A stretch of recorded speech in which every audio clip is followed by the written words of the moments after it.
هم دا رقم د ستونزې سره مخ یې چې کالم نوم لیکي دم ساعت بیا دم ساعت دا ډبل کلیک کوئ د هر نوم لپاره. ګورو دلته فادر نیم لیکمه دې لپاره مثال ګوره کالم نه غټیږي دا رقم ته د کنټري یا ریجن لیکمه. دا رقم هر کالم لپاره چې مونږ لیکو نو دا رقم ګوره کالم دغه مونږ غټو. نو دې ستونزې د مخنیوي لپاره او راځم دلته په همدې شیټ باندې رایټ کلیک کوم. رایټ کلیک هم دلته ګوره ویو کوډ چې کلیک دلته ګوره دغه د جنرال په ځای به تاسو دلته ورک سپیس راولئ. ورک سپیس کله راوستو دلته به هلته یو هغه نوم ټایپ کوئ کالمز ډاټ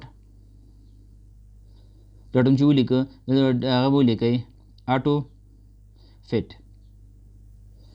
او انټر به ووهئ.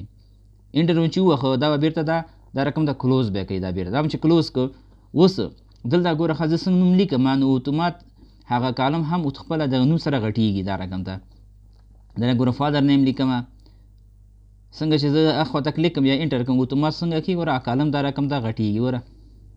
ګوره کنټري او ریجن لیکمه دلته ګوره سیلند زه کلیک کوم اتومات دا کالم غټیږي. نو دا رقم د ویډیوګانو د کتلو لپاره موږ سره اوسېږئ. موږ چینل سبسکرایب کړي نو سبسکرایب یې هم کوئ.